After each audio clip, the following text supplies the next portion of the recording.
Cameroon as seen by newspapers, as reported by newspapers during the week, and maybe some particular issues attracted your attention, gentlemen. Let's start with you, Christian Bibgo, or Christian. Yeah, I think briefly what caught my attention from the newspapers is a story from the far north where newspapers reported that 4,000 militants crossed carpet from the MRC to the SDF. Well, to me, well, it's time of politicking. I'm just imagining how 4,000 militants could have lined up, you know, to resign from one political party to the other. It looks to me like it was just more of, you know, some kind of, because I know, first of all, that it's not possible to have 4,000 people resign in one day. We would have loved to see the pictures of that drama. Just to add to what you're saying, and maybe ask you, before you report that type of issue, you must find out if those people had membership cards of those political parties before leaving.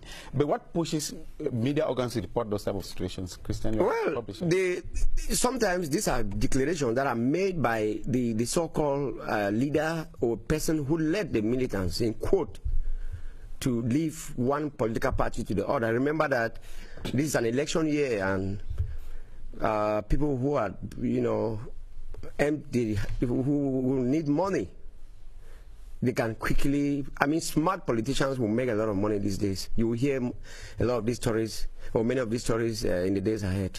Matute Minyole, what pulled your attention there? Yes, more for me, it's more of the power struggle of the SDF, or the power struggle within the SDF in the Southwest.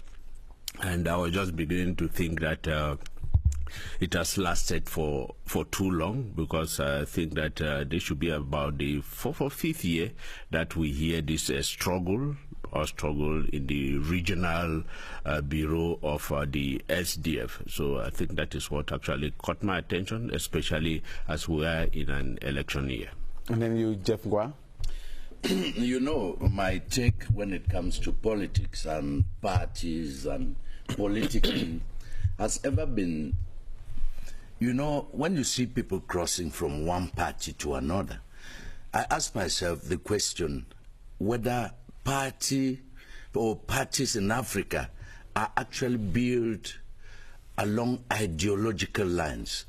If that were the case, I wouldn't imagine somebody who has believes in a particular ideology suddenly twisting to join the ideology of another party. It boils down to me to the fact that politics in Africa is either belly politics, or those who get into the parties don't actually get into the parties because they are convinced of a particular ideology, but because of affinity, because of origin, or because of tribe. Else, when I want to think of party politics, a party defines its political lines. You abide to that party because you buy that ideology, and you didn't abide to the other party because it has an ideology to which you don't abide. Is shifting. That's right.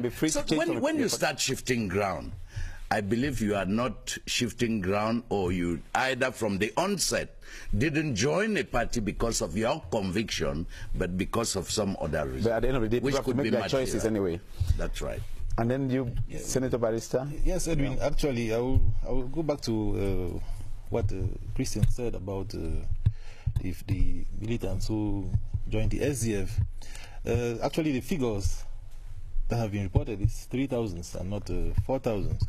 And we are talking about militants that are verifiable, documented, who were registered in a political party and moved over to the SDF. And I mean, crossing over sometimes it goes beyond belly politics, because the SDF does not engage in belly politics. We are not. I must indicate that you are from the SDF party. I am of the Social Democratic Front, yes. So it's right for you to defend your political party as you're doing now, maybe? Yes, and as a matter of fact, what I'm saying is that we can prove that 3,000 militants left the MRC and came to the SDF. These are facts that can be verified. You mean, Barrister, before we go to the topic we're discussing today, that you people verified if they had the membership cards of the MRC party, and that they gave the membership back to the party, and that they bought your party cards to become your supporters? You know, during the NEC meeting of the 9th, Saturday, June 9th, representatives of these militants, of these members, actually participated at the NEC.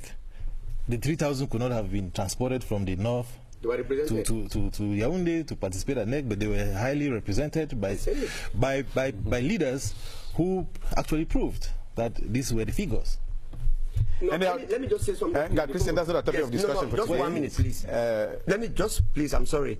I think the issue here, as far as I'm concerned, is that we're going for a very, very crucial elections, which we know the presidential elections in a few months from today.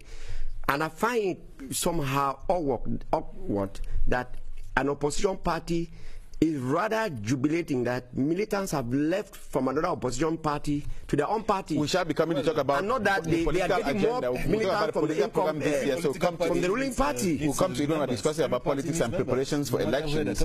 But for now, ladies and gentlemen, together for now, ladies and gentlemen, the first topic we're discussing on is the World Cup that's going on in Russia. 32 teams from the world are gathered in Russia, and they are competing for who will lift the trophy and the honor and glory that goes with it. Now,